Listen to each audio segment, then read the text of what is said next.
और देखिए एक और बड़ी खबर, गाजा में एयर स्ट्राइक से हर तरफ तबाही नजर आ रही है। आईडीएफ के फाइटर जेट ने बमबारी की है। हमास के ठिकानों पर जोरदार हमला बोला है। हमास को बड़े नुकसान का दावा।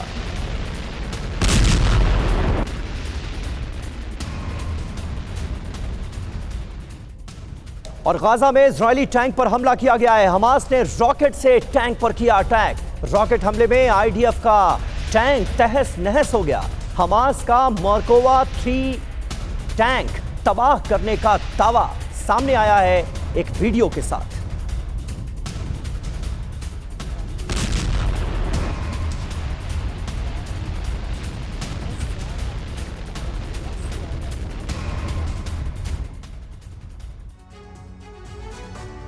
तो आपने इस बात पर गौर किया होगा कि बीते कुछ दिनों से ज्यादा खबरें सिर्फ आईडीएफ के हमलों को लेकर आ रही हैं। हमास खामोश नजर आ रहा है, लेकिन ऐसा क्यों है? आखिर हमास की अचानक ये खामोशी क्या बतला रही है? हमने सवाल के जवाब के लिए पड़ताल की तो बेहद हैरान करने वाला खुलासा हुआ। खुफिया सोर्सेज से मिली जानकारी के मुताबिक हमास ने गाजा में इजराइल के खिलाफ एक जटिल युद्ध की रणनीति को तैयार किया है। हमास के कुछ टॉप कमांडर्स ने युद्ध की यह नीति बनाई है, जिसमें 5 बड़े प्लान हैं। सबसे अहम यह है कि हमास इजरायली सेना को शहर में आमने सामने की लड़ाई में नहीं उलझाना चाहता और वो युद्ध को काफी लंबा खींचना चाहता है।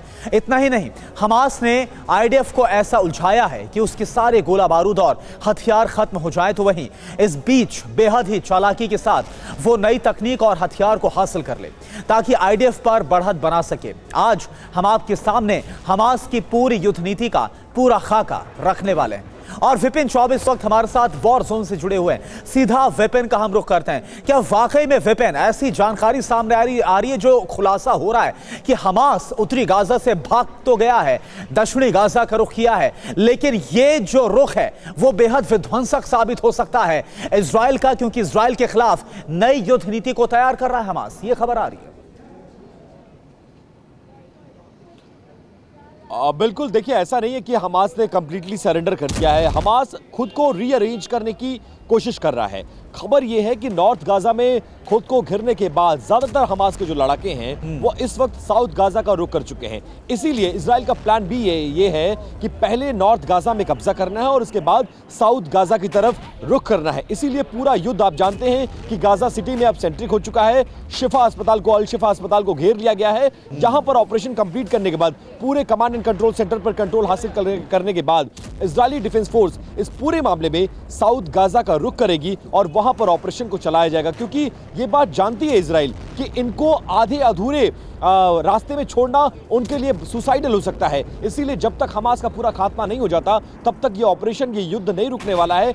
चाहे वो डिफेंस मिनिस्टर हो, चाहे वो प्राइम मिनिस्टर हो, चाहे वो देश के प्रेसिडेंट हो, इन तीनों ने अपने हर भाषण में ये कहा है कि युद्ध हम पर थोपा गया है और तब तक ये युद्ध नहीं खत्म होगा जब तक हम हमास का पूरी तरह से खात्मा ना कर लें।